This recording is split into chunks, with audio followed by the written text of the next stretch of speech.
Hello students, hope you all are fine and doing well. The rocks, we are going to start the third chapter of the second unit. That's materials of the earth crust, rocks. This is the second set of question in your section B. Fourth, fifth and sixth chapter together will be one set of question for you. Now let's see what we are going to learn in chapter rocks. We all know about lithosphere. Lithosphere, generally we understand both the landmass and the ocean floor. Our earth crust is formed by rocks and minerals. So rocks are made up of various minerals in different combinations, or it can be defined as an aggregate, various mixtures of minerals that forms a more or less definite unit of the lithosphere. Rocks are compact and consolidated mass of more than two minerals. They are, as I have told you, it is a mixture of various minerals, whereas minerals are naturally occurring solid inorganic substances having definite chemical compositions and physical properties. So, minerals are present in rocks, and when the minerals are found in the raw form, that is concentrated form, they are called as ores. Types of rocks. Mainly we are going to learn here about the igneous rocks, which is also called as primary rocks, sedimentary rocks, also called as secondary rocks, stratified rocks, and then metamorphic rocks. Let's learn about the formation of these rocks and then some classification or subtypes we'll be learning in detail. Igneous rocks, which are formed by the process of solidification of molten rock material, which is called as magma. So what do we understand? Whenever the volcano erupts, the magma which comes out on the earth's surface or sometimes within the earth crust, they are formed, these rocks are formed because of solidification of this molten rock material magma. There are two classifications on the mode of origin, that is intrusive igneous rocks and extrusive igneous rocks. Intrusive igneous rocks are formed when the magma, molten material, the magma of the earth's interior do not reach the earth's surface. They cool and solidifies below the surface. So they are also called as plutonic rocks. Here I have given you some characteristics of these plutonic rocks which has been underlined for you. So when you go through the PDF, just go thoroughly about this topic and the characteristics of plutonic rocks. Since they solidifies inside or within the earth's surface, so the crystals are here which are glassy appearance and they are larger in size. They are compact, and since they are inside within the earth's surface, their cooling takes place very slowly, or the rate of cooling is slower. Now, intrusive igneous rocks are of two types. That is your, depending on where they have solidified, that is your sills and the dikes. When the magma solidifies between the two layers of rocks, we say sills. And when the magma which comes out from through the fissure and lies in the slanting direction as an offshoot, they are called as dikes. In comparison with intrusive, we have the other one, extrusive igneous rocks. Just now we were talking about the molten material which ejects out. When this lava pours out on the surface, here we were learning about they were interior, okay, do not reach to the earth's surface. And now the extrusive which comes out or ejected out on the earth's surface through volcanic fissures or eruption or the vent, it cools and solidifies to form the extrusive exit, they comes out, extrusive igneous rock. For example, feldspar, gabbro, all these are the extrusive igneous rocks. Now let's come on to the sedimentary second type of rocks. Okay, I've missed out, this white is called as primary rock. Igneous are called primary rocks because they are the first rocks, and based on the other rocks depends on these primary rocks. They are formed from the parent material. Here sedimentary rocks, they are the secondary rocks because when the igneous rocks breaks down or formed in layers from the raw materials provided by the process of weathering, erosion transportation, deposition are the results of the action of different agents of erosion, that seas, rivers, glaciers. So the rocks which are there present on the Earth's surface after solidification of the magma, when they undergo different steps, different what you can say, they breaks down, weathering takes place, they breaks down, they gets transported, and then they deposited in the different layers. So they are called secondary rocks. They are from the igneous rocks, and they gets deposited in the layers, different layers. So they are in different stratas. So they are also called as stratified rocks. So here we have three types: mechanically formed sedimentary rocks, which tells you about the different shape and size of the rocks. Then chemically formed sedimentary rocks, where the chemical changes takes place within the rocks, or chemical changes of the combustion of the minerals changes takes place. And then organically formed sedimentary rocks. Let's see what is there. In mechanically formed sedimentary rocks, these rocks are derived by the process of denudation of the land, which includes the different size particles or particles of various sizes. Now, when it is rounded, when they are of rounded shape, rounded pebbles in the which are found at the bottom of the rivers gets consolidated, they are forms conglomerate. Then sandstones which are formed by the consolidation of deposits of the sand. Like this, you have the coarse type of sandstone is also known as grit. Deposition of clay gets hardened and they forms the mudstone. So these are the mechanically, the shape of the rocks get changed.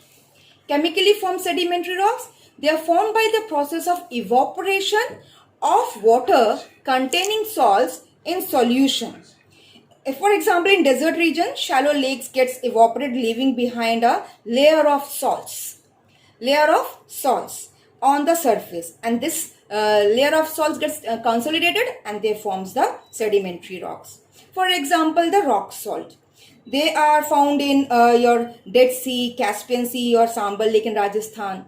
Then gypsum is also obtained after the evaporation of salt lakes, such as the Dead Sea, which are very high salinity and all. They are with the high great rate of evaporation, which makes the water saline.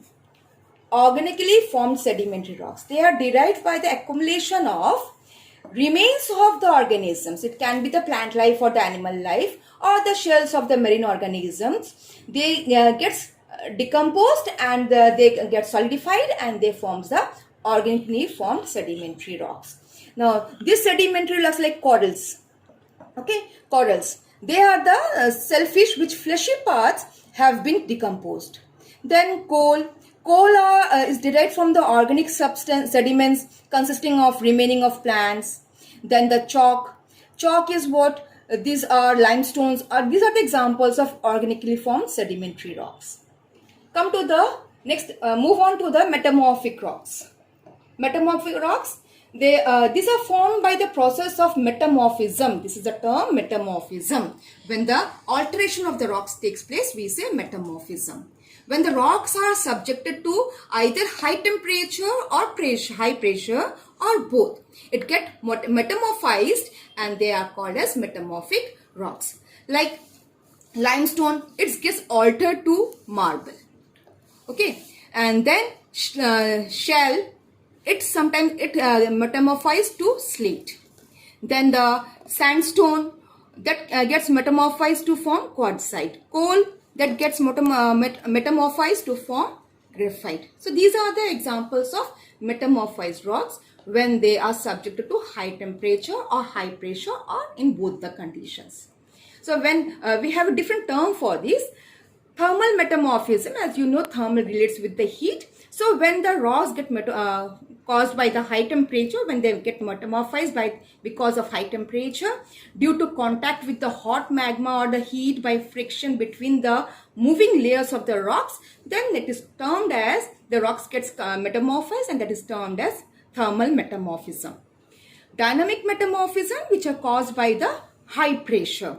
When the rocks under the earth's surface, what happens beneath the earth's surface? The rocks may get pushed to great depth where both temperature and the pressure are very high. So the rocks gets metamorphized and they are altered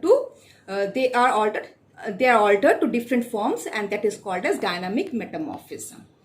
Regional metamorphism, they are caused by the large scale earth movement.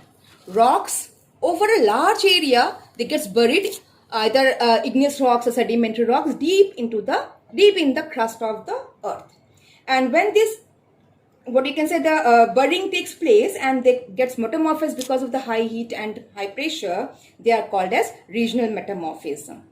Now, when the layers of the rocks adjoining the rocks are affected by the hot magma, comes in contact with the hot magma, and they get metamorphized, they forms a different type of rocks. For example, the shell changes, as I have told you just now, I have shown you the example here. The shell get metamorphized to slate, or the sandstone they get metamorphosed to quartzite, or the marble is also the baked. When the limestone gets baked, it is marble metamorphosed to marble. So these are the examples of some of the regional metamorphism. So here we have learned about, in types of rocks, we have learned about first the formation, like how these igneous, sedimentary and metamorphic rocks are formed.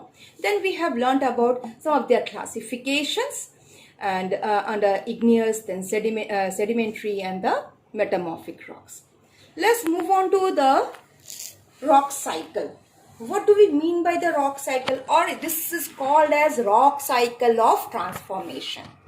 We know about the volcano eruption. So the magma ejects through the vent or the fissure, cools down and solidifies, and they forms the igneous rocks. This is the first transformation, so they are called as primary rocks. These igneous rocks, because of weathering, erosion, transportation, deposition, and they gets break down, they forms the sediments. These sediments in different layers gets consolidated and forms the sedimentary rocks. And these sedimentary rocks, they gets transported and deposited. The sedimentary rocks, again, they breaks down because of the weathering and because of the different agents of erosion, and they forms the sediments again. It goes back again as sediments. These sedimentary rocks, when they go, chemical changes takes place because of the high temperature and high pressure, they forms the metamorphic rocks. These metamorphic rocks, again, on heating and melting, they forms the magma, or goes back to the origin. Or this is we can say magma is the origin and end of the rock cycle of transformation.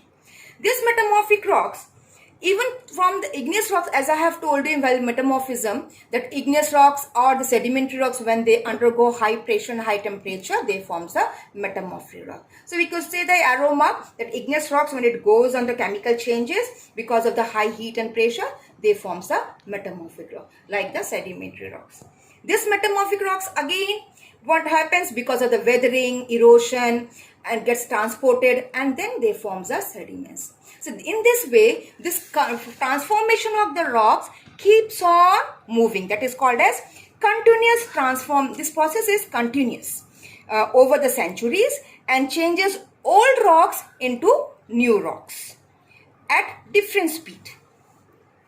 Now, why do we learn about the rocks? What are the significance or importance of the rocks? There are certain importance, like they helps in forming the soil. When the weathering takes place, they breaks down and they forms the soil. So it's good for the plant life. They are the storehouse of minerals. Different minerals deposits are found like iron, lead, zinc, copper, gold, etc.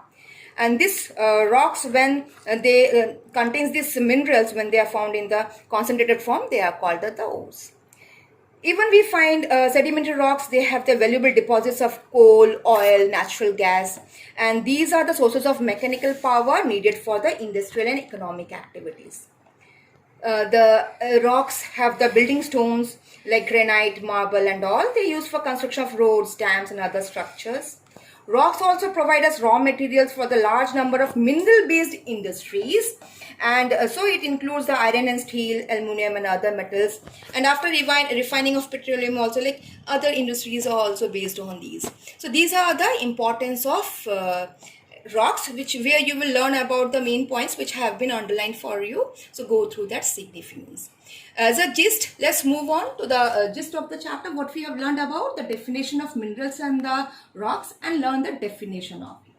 Then learn about the different types of rocks, their difference in the formation, and when you learn about the classification, learn in the difference of the like intrusive igneous and extrusive igneous, or what is the different, give examples of mechanically formed, chemically formed, organically formed rocks, then the difference between these or the examples of these also. For the rock cycle, you may get a question like this. The diagram will be given to you, some few words will be given to you, and rest all will be empty. You have to fill up like how it converts, how it gets converted to the other part or other type of rock. Okay, so that's all about the rocks chapter. Please go through the PDF file which I have sent to you, where everything has been underlined. The important sentence and the keywords are underlined. So all the best. Stay healthy and do your studies regularly. Thank you, students.